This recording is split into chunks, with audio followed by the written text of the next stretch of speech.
El día que descubrí que mi propio hermano había vendido nuestro restaurante familiar a mis espaldas, sentí como si me hubieran arrancado una parte del alma. 3 generaciones de historia, el legado de nuestros abuelos, todo destruido por la codicia de quien consideraba mi mejor amigo. Si te interesan las historias reales sobre traiciones familiares y sus consecuencias, dale like, suscríbete y activa las notificaciones para no perderte ningún video de nuestro canal. Mi nombre es Gabriela Vázquez y nunca pensé que compartiría esta historia con ustedes. Pero a veces, narrar nuestras heridas es la única forma de comenzar a sanarlas.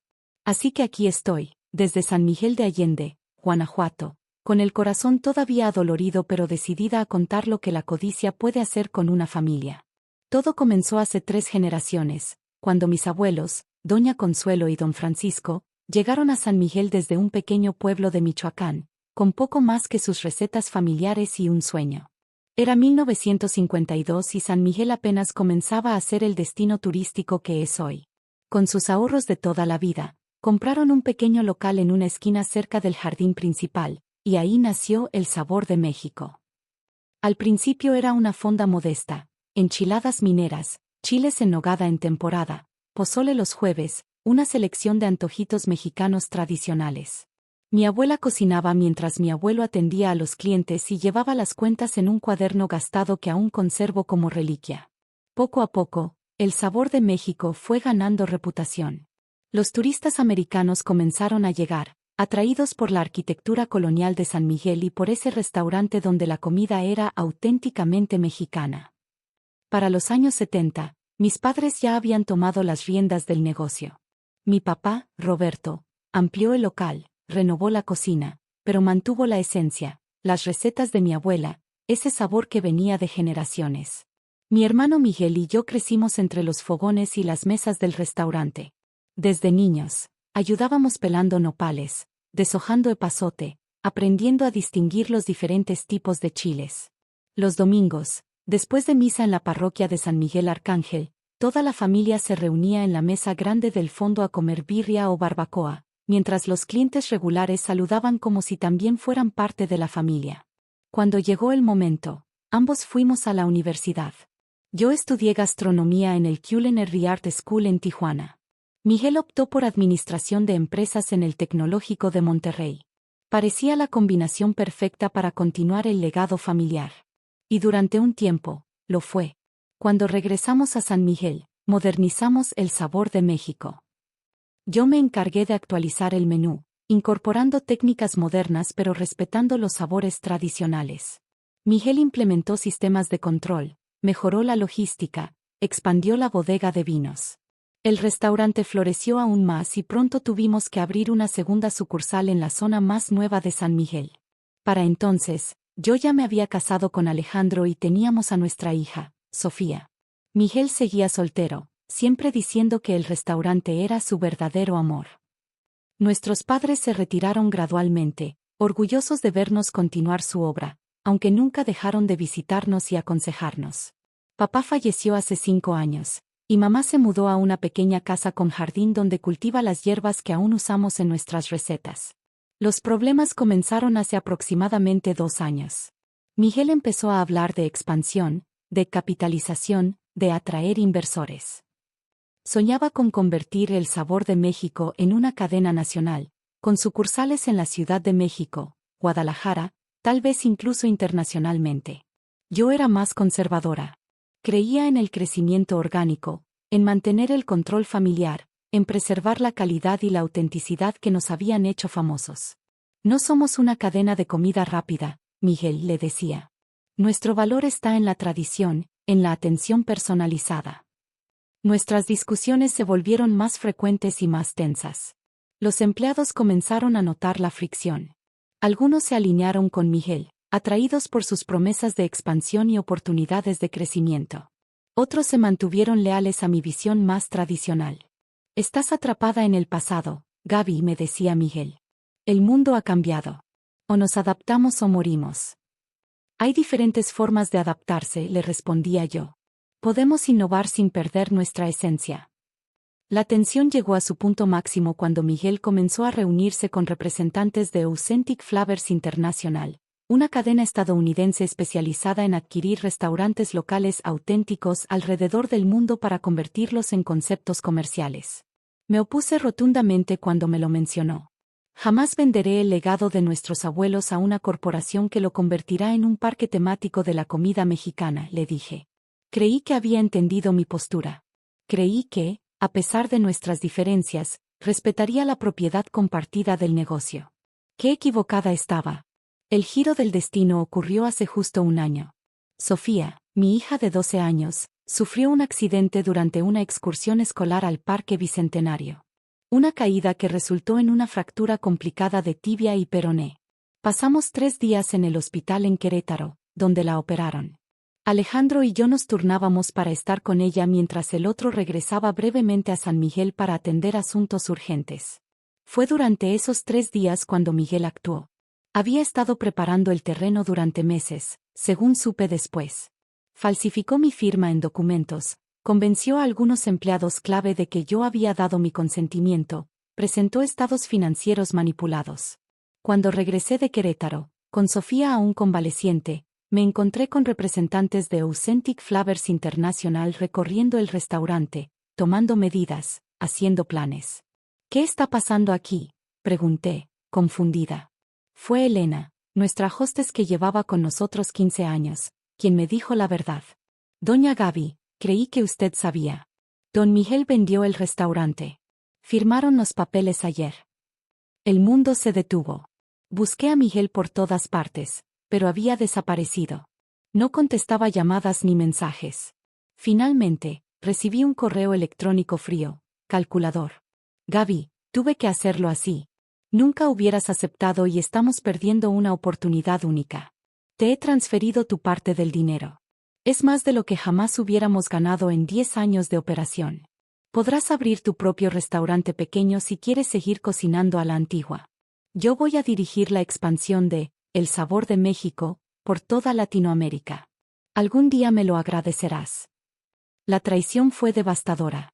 No solo por el dinero o la propiedad, sino por lo que representaba El Sabor de México para nuestra familia. Las paredes que habían escuchado las risas de 3 generaciones. La cocina donde mi abuela me había enseñado a preparar mole. La mesa donde celebramos cumpleaños, aniversarios, logros. Consulté abogados, por supuesto. Pero Miguel había sido meticuloso. Había encontrado vacíos legales, había manipulado documentos, había comprado lealtades. La batalla legal sería larga, costosa y sin garantía de éxito.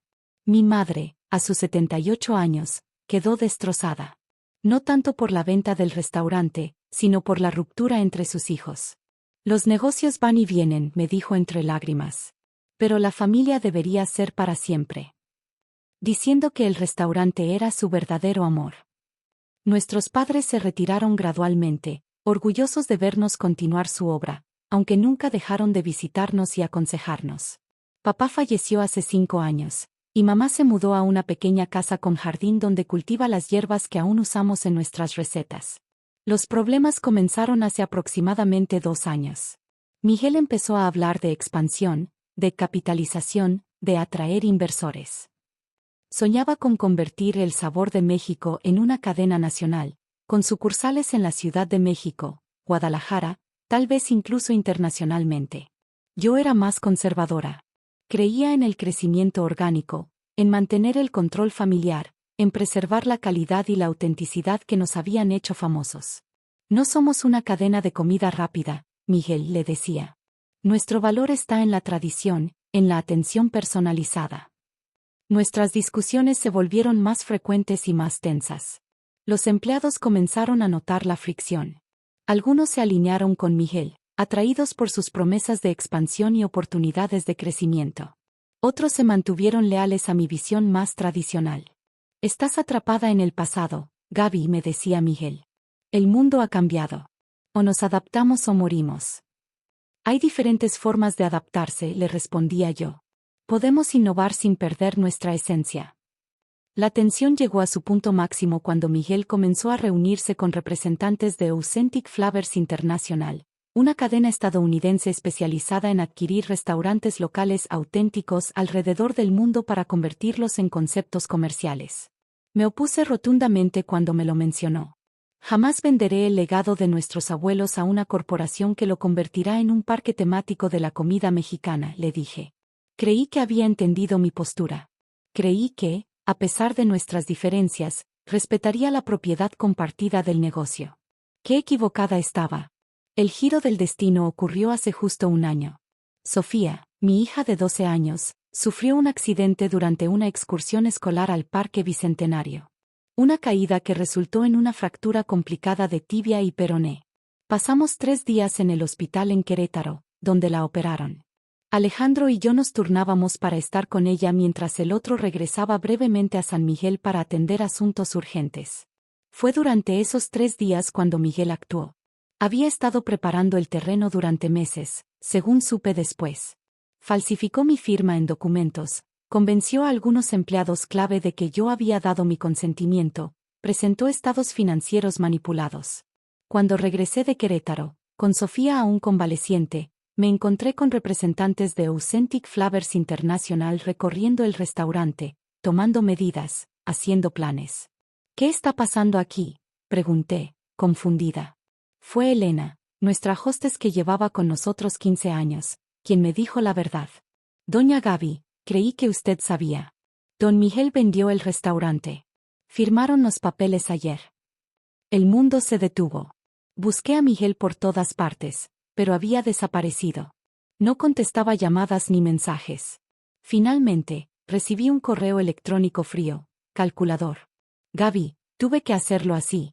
Nunca hubieras aceptado y estamos perdiendo una oportunidad única. Te he transferido tu parte del dinero. Es más de lo que jamás hubiéramos ganado en 10 años de operación. Podrás abrir tu propio restaurante pequeño si quieres seguir cocinando a la antigua. Yo voy a dirigir la expansión de El Sabor de México por toda Latinoamérica. Algún día me lo agradecerás. La traición fue devastadora. No solo por el dinero o la propiedad, sino por lo que representaba El Sabor de México para nuestra familia. Las paredes que habían escuchado las risas de 3 generaciones. La cocina donde mi abuela me había enseñado a preparar mole. La mesa donde celebramos cumpleaños, aniversarios, logros. Consulté abogados, por supuesto. Pero Miguel había sido meticuloso. Había encontrado vacíos legales, había manipulado documentos, había comprado lealtades. La batalla legal sería larga, costosa y sin garantía de éxito. Mi madre, a sus 78 años, quedó destrozada. No tanto por la venta del restaurante, sino por la ruptura entre sus hijos. Los negocios van y vienen, me dijo entre lágrimas. Pero la familia debería ser para siempre. Los meses siguientes fueron un torbellino. Authentic Flavors International comenzó la transformación de El Sabor de México. Mantuvieron el nombre y algunas recetas emblemáticas, pero todo lo demás cambió. El menú se simplificó y estandarizó. La decoración se volvió una versión caricaturizada de lo mexicano. Sombreros gigantes en las paredes, zarapes como manteles, mariachis con trajes brillantes tocando la cucaracha para los turistas. Los empleados antiguos fueron despedidos gradualmente, reemplazados por personal más joven y menos costoso. La cocina, antes el corazón palpitante del restaurante, se convirtió en un espacio de ensamblaje donde todo venía semi-preparado de una cocina central. Miguel supervisó la transformación durante unos meses, como había prometido la compañía. Pero pronto se dio cuenta de que su papel era meramente simbólico. Las decisiones reales se tomaban en las oficinas corporativas en Chicago. Cuando intentó hacer cambios, defender algunas tradiciones, se encontró con muros de burocracia corporativa. Mientras tanto, yo intentaba reconstruir mi vida. El dinero de la venta, aunque sustancial, se sentía como sangre en mis manos. Lo deposité intacto en un fondo, incapaz de tocarlo. Conseguí trabajo como chef consultora para pequeños restaurantes en la región. Alejandro, mi esposo, me apoyó incondicionalmente, aunque sé que también resintió la pérdida del negocio familiar que esperábamos pasar eventualmente a Sofía. El destino, sin embargo, tiene formas extrañas de cerrar círculos. 6 meses después de la venta, recibí una llamada inesperada. Era Miguel. Necesito verte, me dijo, con una voz que apenas reconocí. Por favor. Nos encontramos en el Parque Juárez, en un banco bajo los árboles. Mi hermano había envejecido años en meses. Había perdido peso, tenía ojeras profundas, su habitual confianza reemplazada por una mirada derrotada. Me equivoqué, Gaby, me dijo sin preámbulos. Destruí todo por nada. Me contó cómo Authentic Flavors International había incumplido sus promesas. Cómo lo habían relegado a un papel decorativo para luego prescindir de él completamente. Como las sucursales planeadas en otras ciudades serían manejadas por gerentes corporativos, no por él. Como el dinero que había recibido ya se había esfumado en inversiones fallidas y un estilo de vida insostenible. Una parte de mí quería gritarle, reprocharle, dejarlo sufrir las consecuencias de su traición. Pero al ver a mi hermano así, quebrado, recordé las palabras de mi madre: la familia debería ser para siempre. ¿Por qué lo hiciste, Miguel?, le pregunté, no con rabia sino con genuina necesidad de entender. Ambición. Ego. Miedo a quedarme atrás mientras el mundo avanzaba, respondió. Creí que estaba salvando nuestro legado, modernizándolo. Pero lo destruí. No perdoné a Miguel ese día. Ni los días siguientes. El perdón no es un interruptor que se activa, es un camino largo y difícil. Pero ese encuentro fue el primer paso. A partir de ahí, comenzamos a reconstruir. No nuestra relación como hermanos, eso tomaría mucho más tiempo. Sino un nuevo proyecto. Usando mis conocimientos culinarios y los contactos que Miguel aún conservaba, ideamos un plan. No podíamos recuperar el sabor de México. Ese nombre, esas recetas, ahora pertenecían a una corporación. Pero teníamos algo que ellos jamás tendrían, la verdadera esencia, el conocimiento transmitido de generación en generación, las manos que sabían el punto exacto de cocción del chile sin necesidad de temporizadores. Hace 4 meses, inauguramos Raíces. Es más pequeño que lo que fue El Sabor de México, está ubicado en una calle menos turística, pero ya tiene una clientela leal. Mi madre supervisa la cocina conmigo, enseñando a un equipo joven y entusiasta. Miguel maneja la parte administrativa, más humilde ahora, más dispuesto a escuchar. Muchos de nuestros antiguos empleados han regresado. Elena fue la primera, trayendo consigo a otros que habían sido despedidos cuando la cadena asumió el control. Tienen cicatrices, como nosotros, pero también tienen la memoria en las manos, el conocimiento que ningún manual corporativo puede transmitir. Lo más sorprendente ha sido la reacción de los sanmiguelenses. En cuanto se corrió la voz de que la verdadera familia Vázquez había abierto un nuevo restaurante, comenzaron a llegar. Primero los locales, luego los turistas informados por sus anfitriones, finalmente reseñas positivas en guías y redes sociales. Mientras tanto, El Sabor de México lucha. Los turistas poco exigentes aún lo visitan, atraídos por su ubicación céntrica y su marketing agresivo. Pero quienes buscan autenticidad, quienes preguntan a los locales, terminan en nuestras mesas. Miguel y yo aún estamos reconstruyendo nuestra relación. Hay desconfianza, hay heridas que apenas comienzan a sanar. Hay días en que apenas podemos hablarnos, y otros en que vislumbro al hermano que creía perdido para siempre. Mi madre, en su sabiduría, nos recuerda constantemente: de las cenizas pueden nacer cosas hermosas, si hay amor para nutrirlas. No sé si algún día podré perdonar completamente a Miguel. No sé si nuestra relación volverá a ser lo que era. Pero estamos intentándolo, día a día, plato a plato. ¿Qué he aprendido de todo esto?